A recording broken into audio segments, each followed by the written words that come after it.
From the Hype HQ studio in Chicago, Illinois, it's Startup Hype Man, the podcast, season 12. Hello, everybody. My name is Raj Nation, and I am the founder of Startup Hype Man. I help startups stand apart from their competition and stand out to their audience with storytelling, messaging, and pitches that perform. In this podcast, you'll hear my conversations with startup leaders from around the globe as they share a slice of their company's story. Stories on growth, scale, successes, and failures, all to help you and your company grow up and ultimately stand out. Before we begin today's episode, I'd like to invite you to join the email newsletter that doesn't suck. That's right, if you head to startuphypeman.com and enter your email address, first you'll get my free SaaS masterclass, but you'll also get updates whenever we release new episodes, plus my storytelling tips and advice periodically throughout the month, and helpful resources from Startup Hype Man partners. It's the newsletter that doesn't suck, available at startuphypeman.com. All right, speaking of things that don't suck, let's begin today's episode of Startup Hype Man, the podcast. Ladies and gentlemen, making his way to the microphone from Fairfield County, Connecticut, and residing in New York City, he is the co-founder of Prevu, Chase Marsh.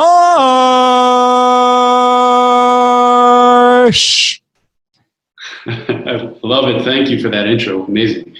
Chase Marsh, you have officially been hyped up in your introduction to the podcast. For everyone listening, Chase is the co-founder and co-CEO of Prevu. In short, Prevu is helping home buyers buy homes in a much smarter way. It is a customer-focused digital home buying platform that allows for more efficiency, savings, and transparency over the home buying process. And with that introduction, Chase, I'm excited to have a conversation with you today. As am I. Thanks for having me. And today we are specifically going to be talking about something that you've had some personal experience with in building Prevu, and that is getting investors to understand your business model. Can you let our listeners know just a little bit on why this is on your mind and why this is important to you? Sure. So we just finished raising our seed round. We raised $2 million via a lead investor that's based out of New York City, Corrigan Ventures, a great partner. They're a consumer-focused and real estate-focused venture firm. The process is an interesting, challenging process that I think is worth sort of discussing. And one thing that came up sort of along the way is we're in a specific sort of vertical that has various different business models, and we found during our process that we sort of if we weren't clear in what we were doing and how we were different than everybody else, we sort of got bucketed with other business models. So we sort of became very aware over time that we need to be very sort of precise in how we explain to venture firms what we're doing, why we're doing it differently. Awesome. And we're going to dive a whole lot more into that. And especially, I'm especially curious to learn that process that you went through to ultimately get to that $2 million raise, which a lot of the people listening to this episode are also in that same mode of trying to get to that point. Now, that said, let's take it back a little bit, and I want to learn a little bit more about you. Can you tell me, I gave you in your introduction, I mentioned you're from Fairfield County, Connecticut. Let's do this. In 1 to 3 words, describe your hometown, and then tell us why. That's a tough one. I'd say the adjectives that I would use to describe where I'm from is, competitive, sort of type A, well, sort of educated, I guess. Sort of when you think about that environment, sort of set the table for where I went through my, personal journey, and sort of set me up to sort of be where I am now.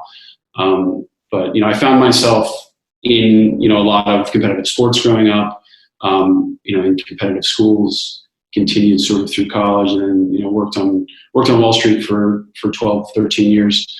But it sort of set the stage for the next chapter. Yeah, very nice. What were some of those sports that you were involved in?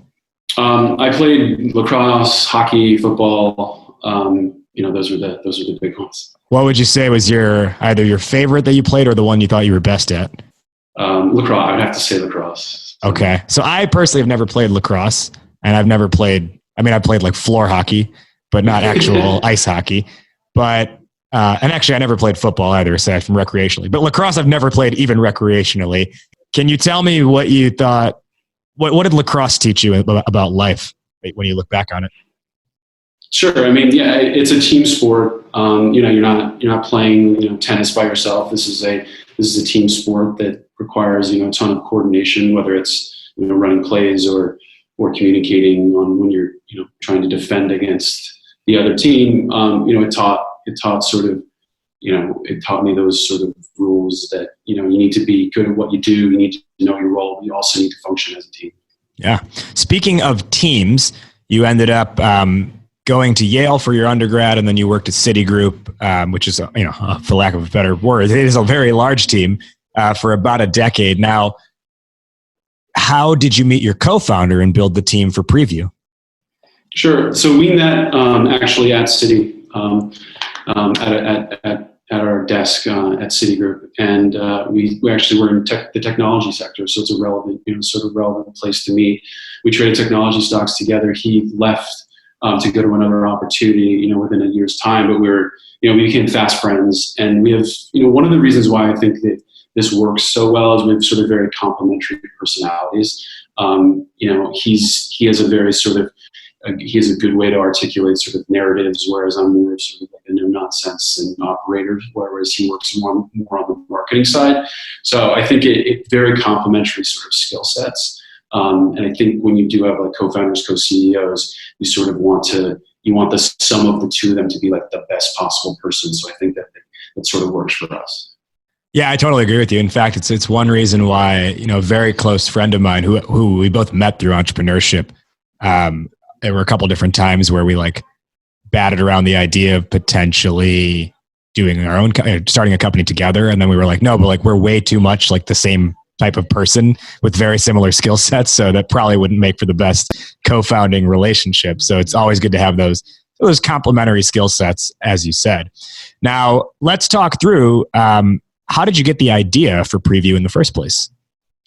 Sure. So Tom, the co-founder and co-CEO with me, both sort of had invested previously in real estate, had owned and sold properties. We're super frustrated with the high fees. Also, sort of the other major pain point is that people are accustomed to doing things online. They're accustomed to buying airline tickets online. They're accustomed to trading stocks online. It's sort of an experience that people prefer. So we sort of saw those two pain points of the fees being too high, as well as the experience being not what people are hoping for. And so we sort of talked it over for a long time, and then decided to leave our jobs on Wall Street to focus on it full time. Honestly, the first iteration of Prevu was actually sort of like a modified for sale by owner product, where we're helping save sellers money, but we sort of became very obvious to us pretty quickly along the lines that it was a much easier vertical to hit is the buyer side of the transaction, because a lot more of it can be automated, and a lot more, quite frankly, buyers don't want to deal with an agent until the end of the transaction, where they really sort of need that expert. We say internally into investors, Prevu is a friend in the early mile and an expert in the last mile, and it's a feature, not a bug, that you don't really interact with an agent until later in the process, because most people don't want it. They want to be able to buy a home online, but they do need that help. They do need that expert advice, in the last part of the transaction. Well, you mentioned that you can buy airline tickets online, you can buy stocks online. For whatever reason, I think the latecomers to that industry are cars and homes. Now, granted, those are, literally physically just much bigger assets, and they're tangible assets as opposed to airline tickets. Technically, yes, they're paper in your hands if you're still printing, but they could even be digital. And on top of that, you've got stocks, which are, it's energy as opposed to something tangible. So do you think that's why ultimately cars and, in your case specifically, homes have not really made it on the online? There is like Zillow and stuff, right, where you can look. But what would you attribute that sort of lag in bringing home buying online to? What would you attribute the lag to? Sure. There's something that's actually, it's called like a frequency mismatch, where like people do something, but they don't do it very frequently, right? So like the average amount of time someone spends in a home is 7 years. So same sort of applies to cars. You're not going to, unless you're leasing a car for 2 to 3 years, you're probably owning a car for 10 years, right? So when people are making these big high value purchases and they're not doing it very often, they don't feel like they're experts. There is sort of like some psychology around that where there is sort of anxiety, and a lot of times that anxiety sort of takes you to sort of the tried and true path, that like the traditional path. So I think a lot of people, when they approach these big transactions, feel like they aren't experts, and so they're not going to take a risk on like a newer business model, and they're going to actually go the traditional route because the potential like mistake or risk of trying something new and having it not work out is too large. They're sort of, their brain tells them, go do the traditional route because you don't want to be the people who are sort of experimenting. The cool thing about our product is that you're not taking a risk. You're still working with an expert agent. You're just doing a lot of the early part of the transaction on your own, like you go to houses. You're getting a feel for the market, and then once you sort of narrow your search down or you found a property that you're excited about and you want to make an offer on, at that point you talk to the agent. But that's sort of how I've looked at it. That there's anxiety that sort of pushes people down the traditional path. Yeah, and so with that said, and you've kind of already explained a decent amount of it just in responding to that question, but I gave like the synopsis of Prevu up front, but for our listeners who presumably have not heard of Prevu before, can you just give like the in your own words, here's what we do, elevator pitch for lack of a better phrase? Sure. So Prevu is a digital buying platform that helps buyers save up to 2% of the purchase price while allowing them to buy a home online. So, the main sort of focus is there, like the brand values around the company are sort of zero pressure, control, transparency, and the ability to sort of own your process the way that most people in this day and age want to own their process.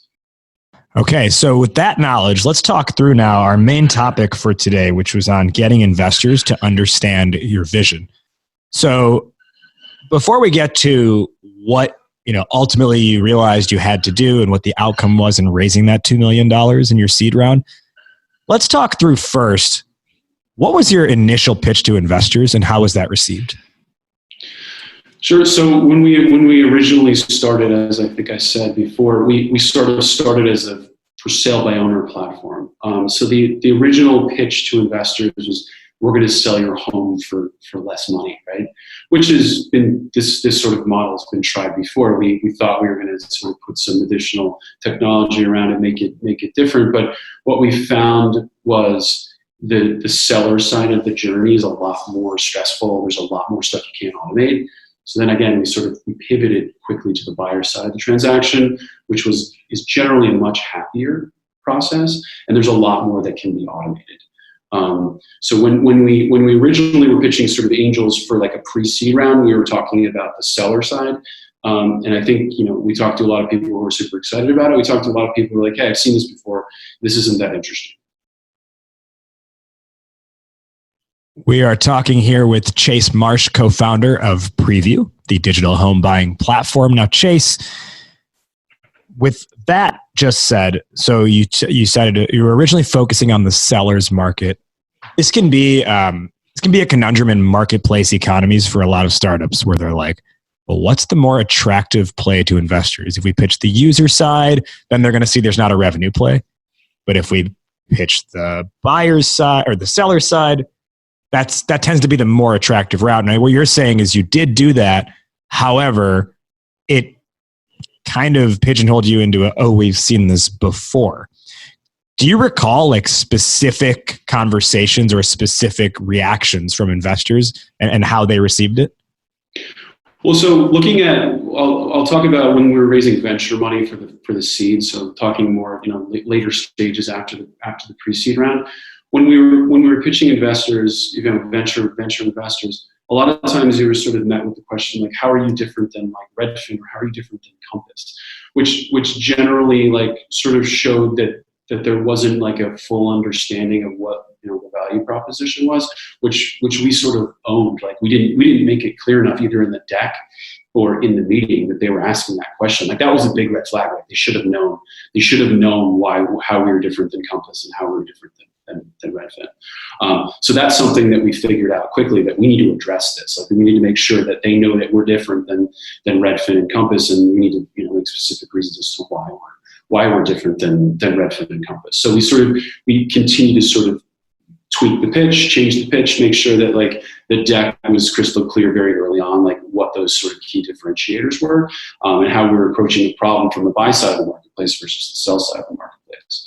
Most tech-enabled brokerages are focused on the seller side of the business, which they almost sort of use as like a lead generation tool to get sellers to sell and give them outstanding customer service, and then turn them into buyers who buy with them, and then they make like a full service rate on the buy side. So they almost like lose money as a loss leader on the sell side, and then actually like convert that person into a buyer and make money on the buy side of the transaction. Whereas we focus exclusively on the buy side of the transaction and providing this different level of experience as well as the savings. So we needed to make that clear, and we sort of iterated and did that. So you really got forthright with saying like everyone else is seller focused, but we are buyer focused. Yeah, and with that, like we sort of explained that we're able to change the experience, whereas on the seller side, everything's done offline. Like you have to be at all the showings. There's a certain amount of technology that changes the process, but the buyer side a lot of it can be automated.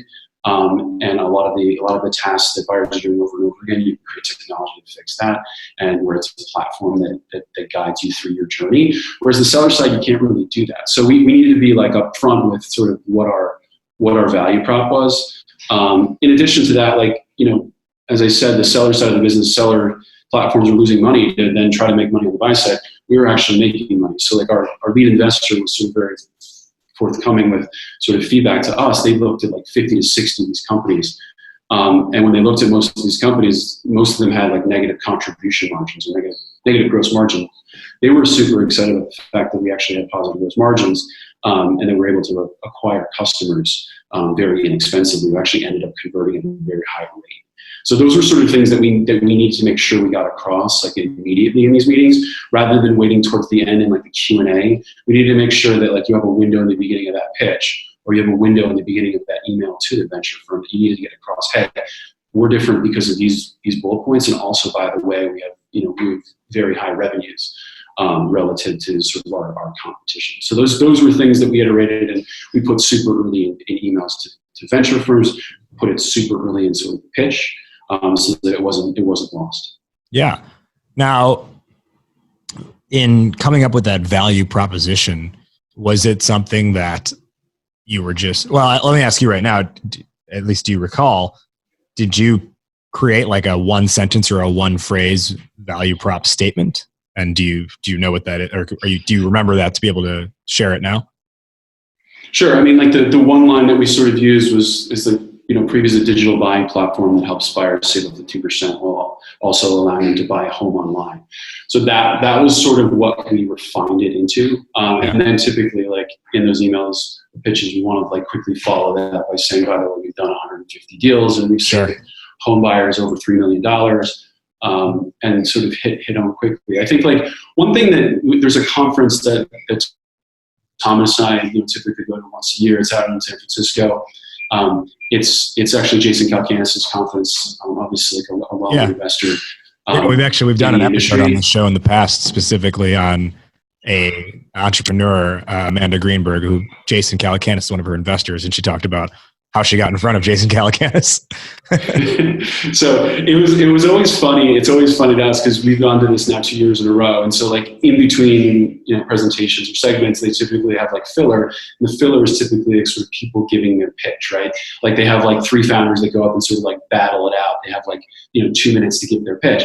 And what you find is that like a lot of people will go up on stage and they won't have like their refined sort of 1 line, 2 line, sort of explain what the company does. And they'll go start talking about, we're reinventing or reimagining, and you fill in the blank, like whatever their business is, and they'll go on for like 60, 90 seconds, and like at the end, Jason will be like, hey, like you need to tighten this up. You need to like get it out in the first like 15, 20 seconds. And a lot of times it's almost funny because he'll just stop people like 15, 20 seconds in and be like, all right, stop. Like we need to figure this out.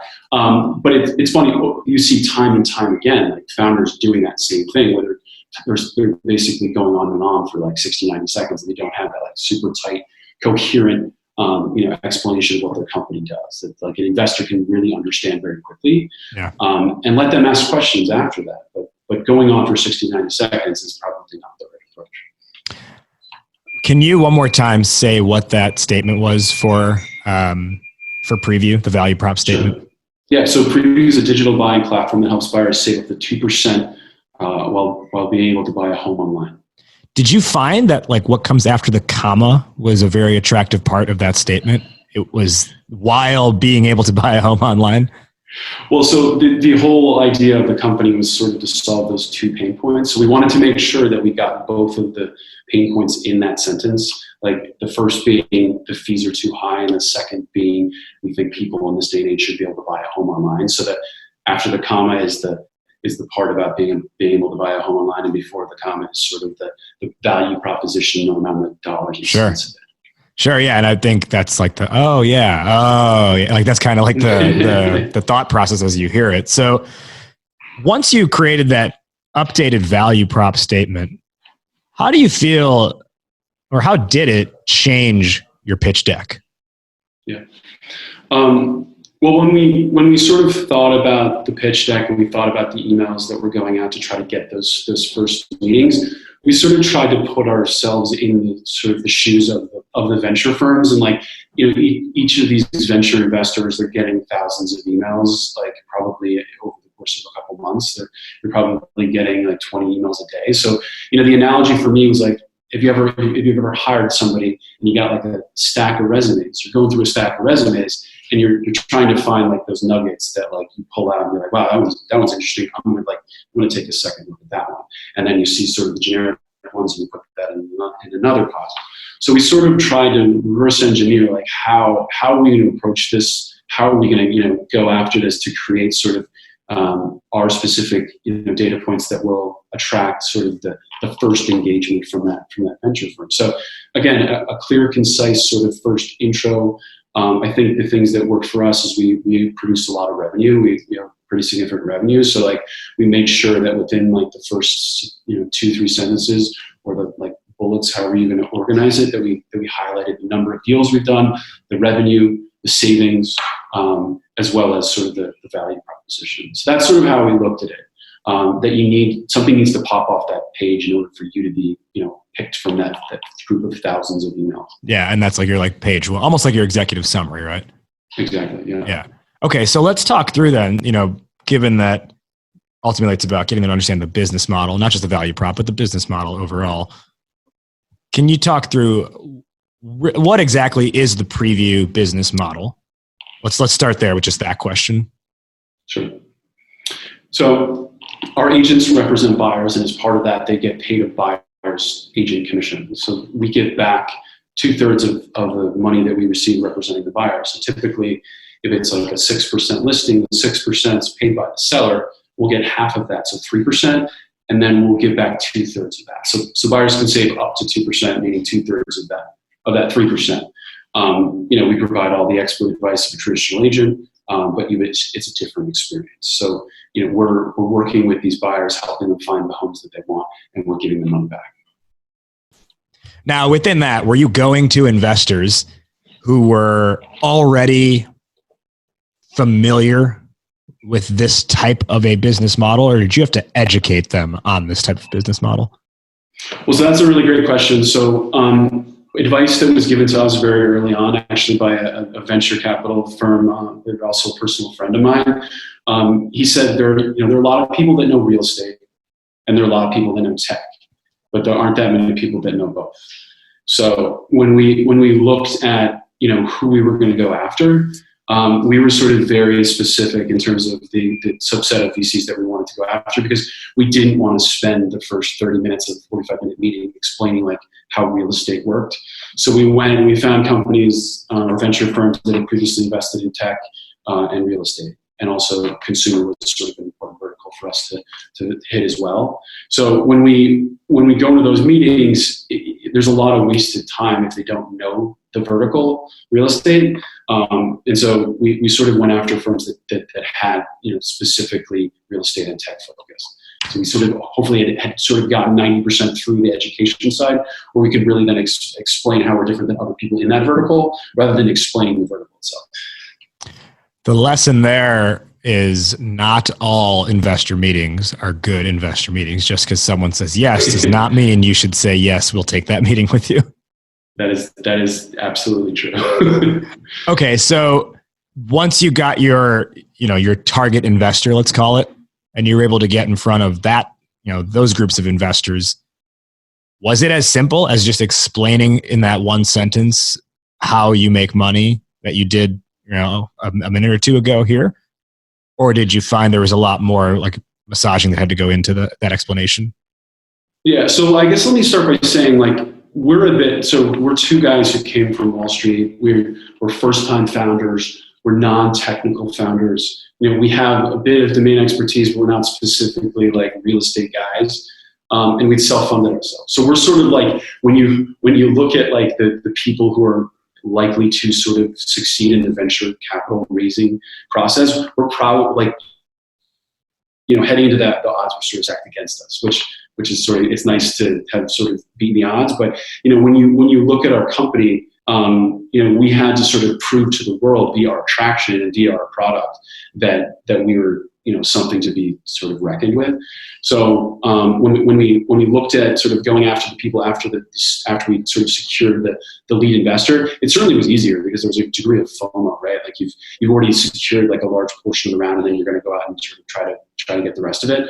You still had to sort of make sure that they understood your pitch, and you had to be concise. And then you run into people who are sort of like, this is a huge vertical. Like you're going to be outgunned by people who got a ton more money, and you sort of have to get over those impediments. But it certainly became a lot easier once you had the sort of the first ticket. If that answers the question. Yeah, Ella, and one of the pieces of advice I always give to entrepreneurs is when it comes to pitching investors is spend a lot less time trying to explain how the product works and spend so much more of your time explaining the opportunity at large, how you make money, how you get customers, et cetera. Did you follow that same path? Yeah, I think we came from a Wall Street background where we were sort of putting together very analytical presentations, and I think we figured out, like, luckily pretty quickly, that like a lot of it's sort of about the vision of the company and like where you see it going, and creating sort of that narrative of the company and how it's different, and not focusing necessarily on like all the specifics. Like when we look at marketing, for example, when you're trying to explain what I just explained about, there's 6%, you get 3, then you get 2/3, and you end up with 2% back. People's sort of eyes glaze over. Right? Like you want to be in a position where, like, what do people understand? People understand, like, when they buy something with a credit card, they get cash back, right? Yeah. So we try to sort of come up with parallels to, hey, you buy a home, you get 2% cash back. Rather than, if you take it at like a level deeper than that, then you sort of get into the granularity, which again sort of leads to people sort of glazing over a bit, which we learn quickly, because then you're going to spend a large portion of that sort of interaction explaining something that they don't understand, and that like it sort of takes away from the momentum of the presentation. I'm really glad you said that, because something else, when I give this presentation pretty regularly it's a workshop called How to Not Suck at Pitching Your Startup, and there's a whole section on pitching investors of it. And one of the things that I talk about there is like, you can help explain your product or your process or your model by finding like a comparative situation people are already familiar with. Like finding that analogy, like you had credit card, you get cash back, right? Same idea, but at the same time, not defaulting to, oh, we're Uber for this. Yeah, 100%. That sort of allowed us to sort of save a ton of time, take a step forward in terms of the strategy. Because if the investor wants to know how it works, they're going to ask, right? But if they're fine with the 2% cash back and like what's next, talk about like customer acquisition, then like you continue on. But if they want to dig in, they will. Yeah, to use the tried and true analogy, that no one wants to know how the sausage gets made. They just want to eat the sausage. Right? That's exactly right. Okay, so take us to, ultimately you raise the $2 million seed round. It's led by Corrigan Ventures. Corrigan or Corrigan? Corrigan. Corrigan, like the alcohol. Yeah, Gin. Okay, yeah, Corigin, like Origin with a C in front. Corigin, led by Corigin Ventures. Can you just like set the stage for us of like going into that pitch with them and kind of just take us through like that meeting from like minute 0 to minute 30 or whatever, however long it lasted? Sure. So it's funny. I'll give you a little bit of backstory. So Tom and I were coming back from lunch one day, and we actually walk into the office, and the phone's ringing. So I pick up the phone, and it's a client. And so I get to talking with the client. He asks questions about the business model. He then continues to sort of ask about, like, how are you funded? What's the background of the company? Blah, blah, blah.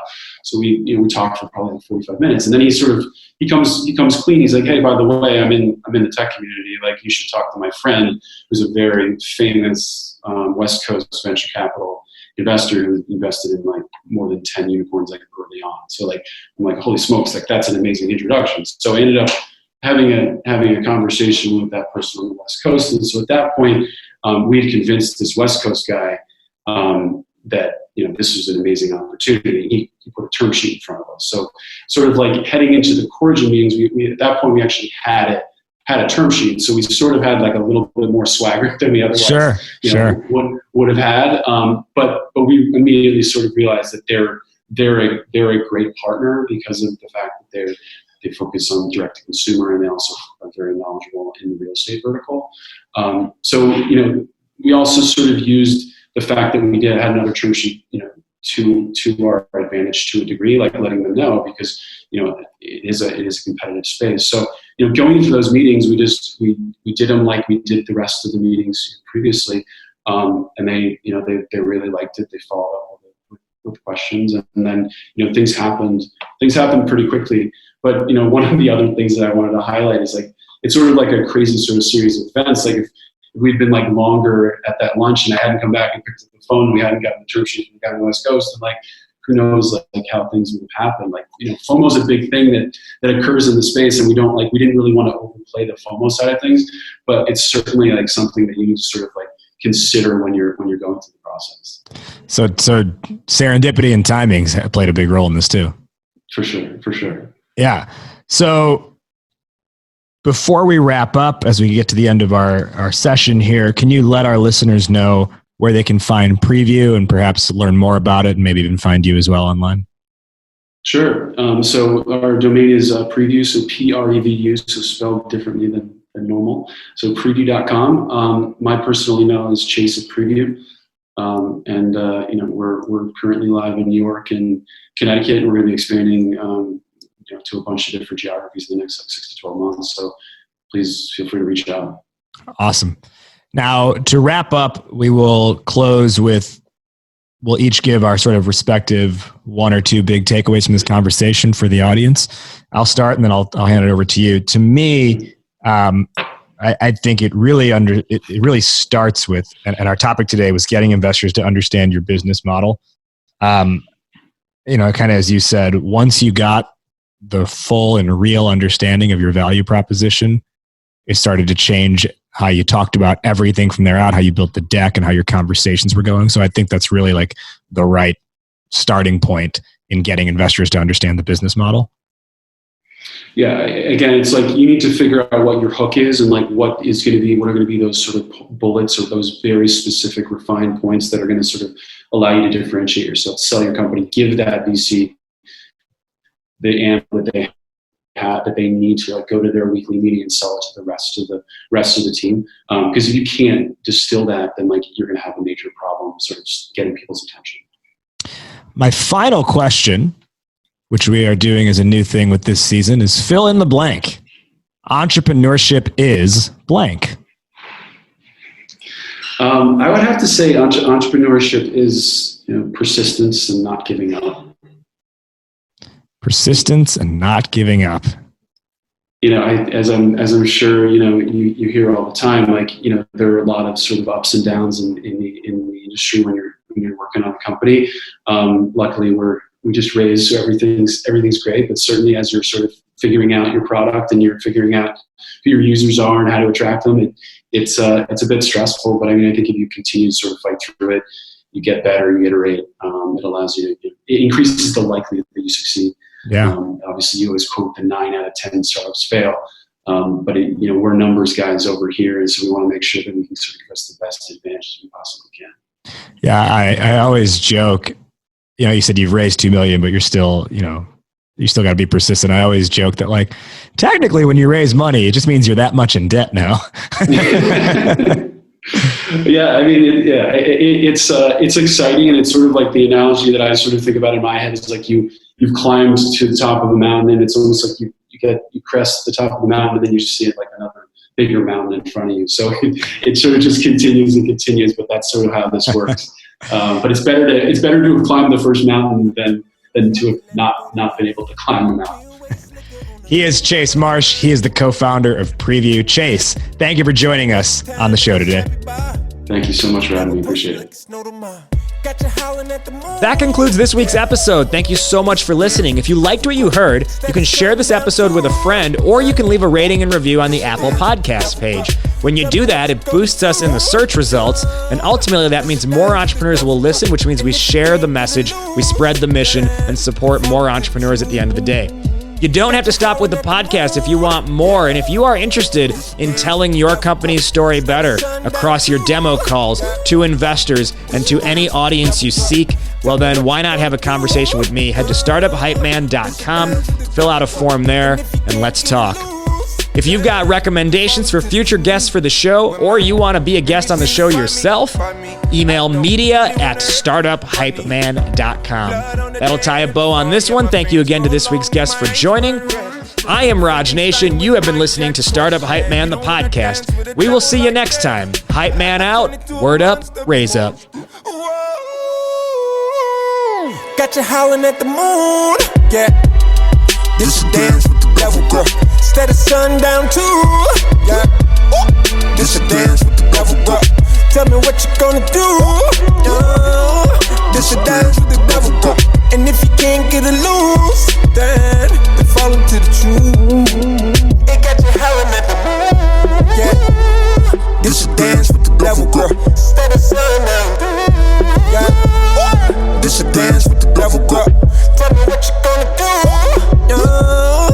This a dance with the devil, girl. And if you can't get it loose, then it's a dance with the devil.